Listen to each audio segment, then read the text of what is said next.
I've apologized. I've apologized for disturbing your peace of mind. I'm sorry. Apologize for lying to the house. इसका मामले में तो एक voice से बोलना चाहिए. ये गलत बात है. ये ठीक नहीं है. लीडर ऑपोजिशन को इस तरह का बयानबाजी नहीं करना चाहिए. ये गंभीर विषय पर चर्चा चल रही है. इसका गौरव विषय है. So we would start by telling our young men and women that they have to be at the forefront of this revolution. We cannot afford that the Chinese are at the forefront of this revolution. Number one.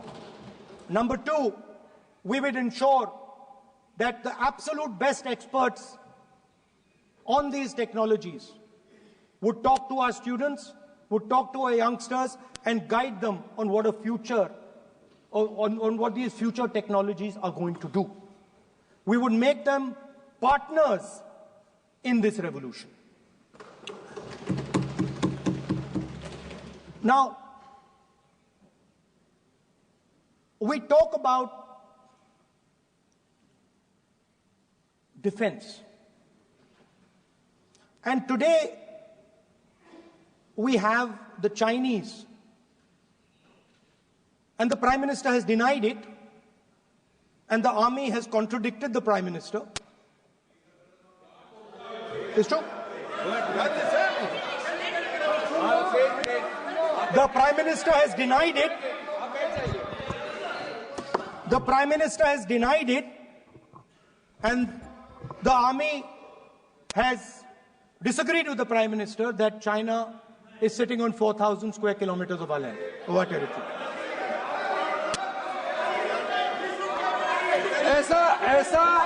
ऐसा इस सदन में अब मन चाहे बात नहीं बोल सकते हैं. ये बिल्कुल ठीक नहीं है सर. ये सीरियस मामला है.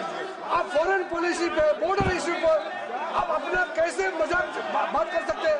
अपना मन मारन कहानी आप बना के बोल रहे हैं. ये तो बहुत सीरियस मामला है. विदेशी प्रतिपक्ष के नेता जो आप विषय बोल रहे हैं, जो विषय आप बोल रहे हैं, उसके तथ्यों को सदन के पटल पे रखना. आप पानी अनुरोध है, लीडर ऑफ पोजिशन बोलिए, हम लोग शांति से सुनेंगे. ये आपका अधिकार है बोलने का, मगर आप मन चाहे ऐसा सीरियस इशू पे कैसे बोल सकते हैं? ये सीरियस मामला है. आप सदन में से बोलते हो, फॉरेन मिनिस्टर का बात करते हो, सीमा का बात ऑफिशियल वर्जन से अलग बात करते हैं. ऐसा मत बोलिए. ये देश के लिए ठीक नहीं है. आपको सीरियस होना पड़ेगा लीडर ऑफ ऑपोजिशन. ये गंभीर मामले को आप ऐसा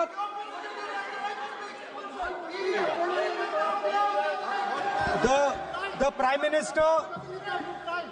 Prime Minister has denied that Chinese forces are inside our territory, but for some reason our army keeps talking to the Chinese about their entry into our territory, and our Chief of Army Staff has said that the Chinese are inside our territory. This is a fact. This is not invention, this is a fact. Now, but the reason China is inside our territory is important. Because people think that wars are fought between armies and their weapons. But the fact of the matter is that wars are fought by industrial systems. The fact of the matter is that China has an industrial system that is far stronger, far bigger than our industrial system. And that is why they have the guts to come inside this country. The reason China is sitting inside this country is because Make in India has failed. The reason China is sitting inside this country is because India is refusing to produce. And I am worried that India is going to give up this revolution to the Chinese once again. The reason I made this reference is because everything is connected. If and when we fight a war with China, we will be fighting with Chinese electric motors, Chinese batteries, Chinese optics, and we will be buying Chinese motors, Chinese optics, Chinese batteries. It is a non-sustainable proposition. That is why, for our security, for the future of our children, for the future of our country, we have to build a production system, and we cannot allow this revolution to go by. Now, the next step, we have a strategic partner called the United States. The partnership should focus on how India and the United States can work together to take advantage of this revolution. That is what the conversation should be on.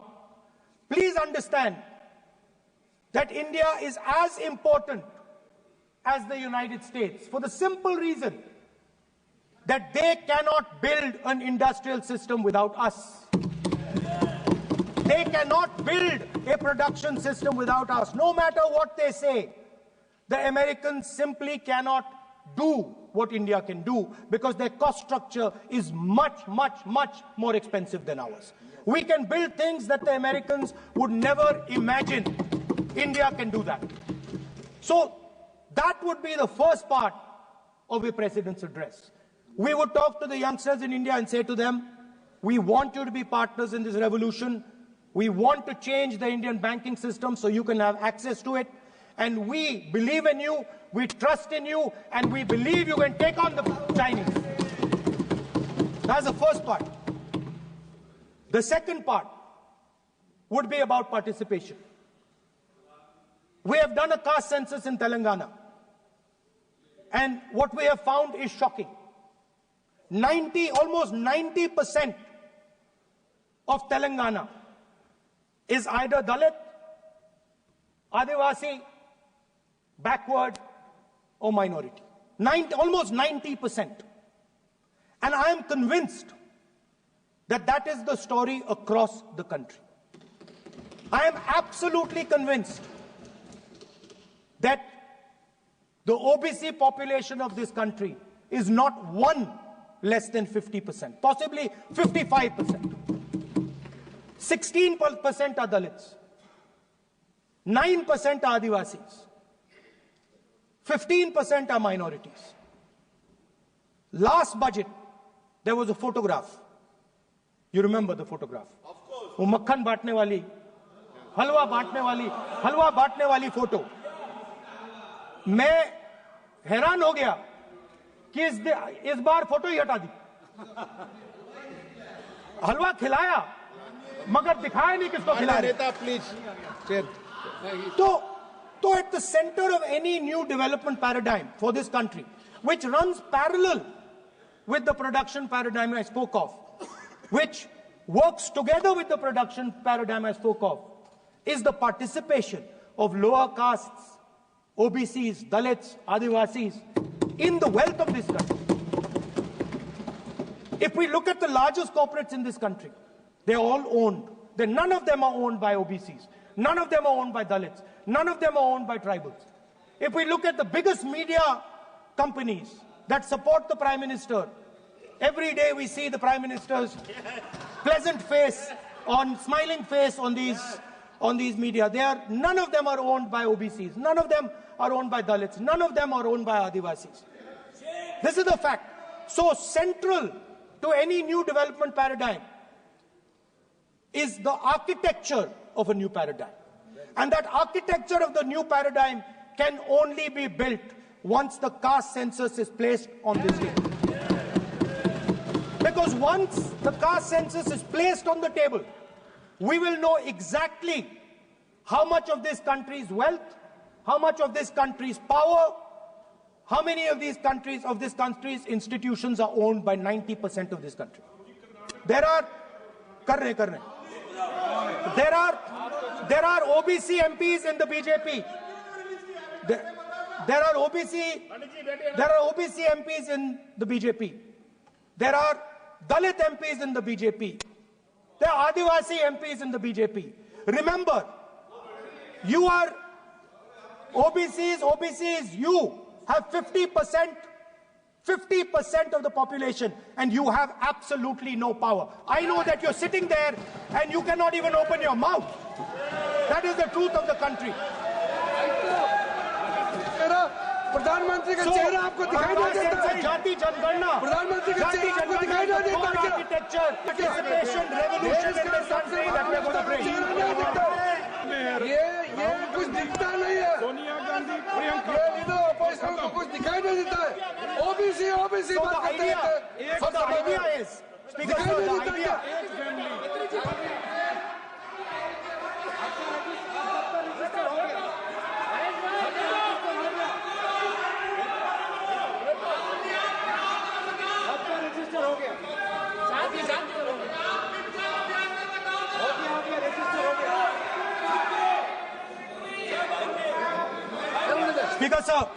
Speaker sir, so the idea is, on one side, allow India and the Indian youngsters to participate in the coming mobility revolution.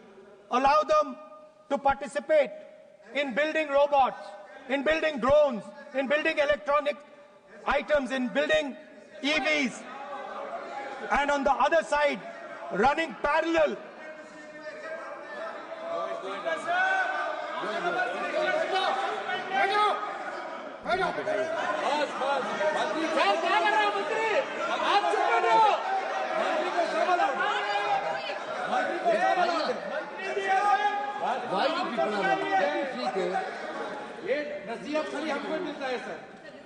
मैंने उनको ही मना किया। country, Speaker sir. ऐसा नहीं है। आप भी बहुत डिस्टर्बेंस करते हैं। Okay, Speaker sir. So parallel ideas. One idea: participate in the mobility revolution. Whether you're thinking of economy, weapons, production, healthcare, India should participate in this revolution. India should become the master of the electric motor, master of the battery, master of optics, and master of AI applied on top of that production system.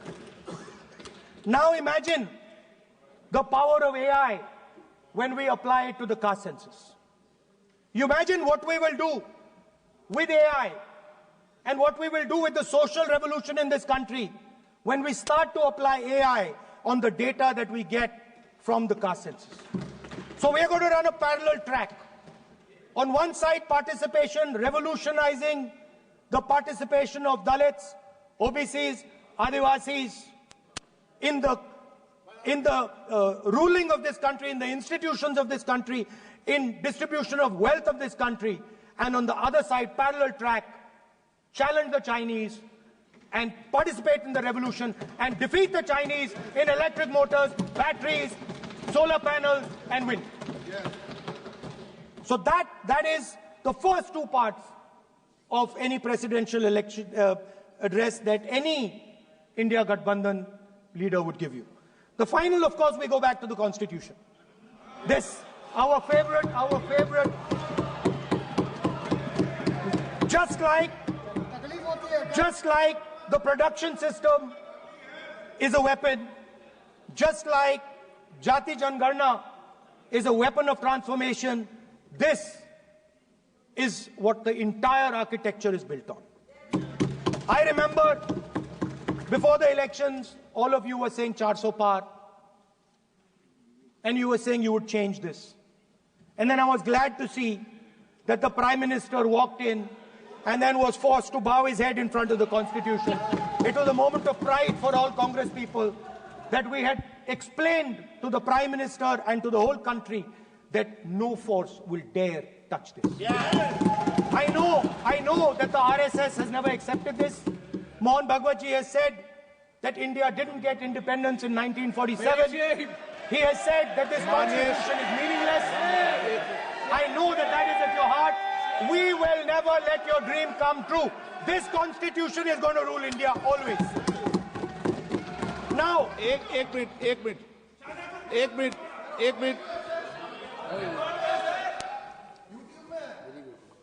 आप प्रतिपक्ष के नेता हैं। मेरा आपसे आग्रह है कि जो विषय आप रखें वह तथ्यों पर आधार पर रखें, उचित होगा।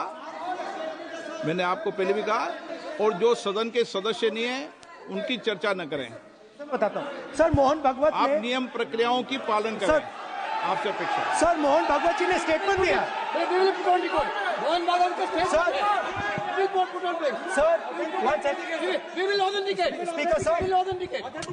Speaker sir, Mohan Bhagwat ji made a statement saying that India did not receive independence in 1947. It received independence when the Ram Mandir was inaugurated. We will place that on the table. Now, sir, I would like to mention one small thing, but very important thing. Speaker sir, this constitution is supported by this constitution is supported by the vote of our people. Without the secure vote of the Indian people, this constitution means nothing. Now I want to bring to the notice of this House some data, some information about the Maharashtra election.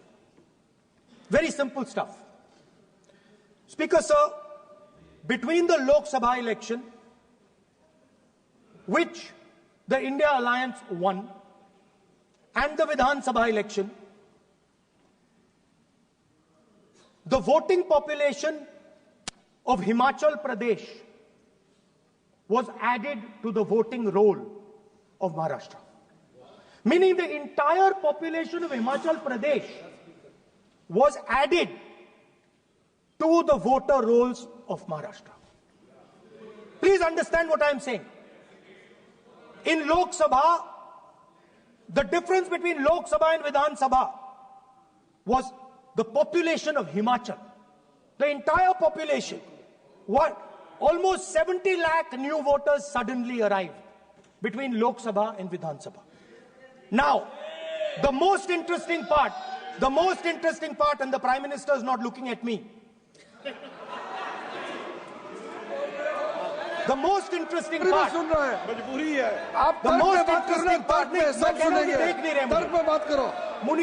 suddenly. The most interesting part is,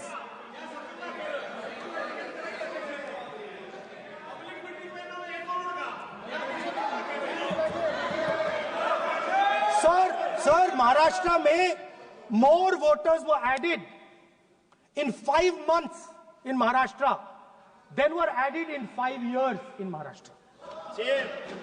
जितने 5 साल में add हुए उससे ज्यादा 5 महीने में add हुए, आखिरी 5 महीने में लोकसभा चुनाव के बाद। सर, एक बिल्डिंग है सर शिरडी में, एक बिल्डिंग में 7,000 नए वोटर एक बिल्डिंग में ऐड हुए सर। एक बिल्डिंग में 7,000 नए वोटर ऐड हुए सर।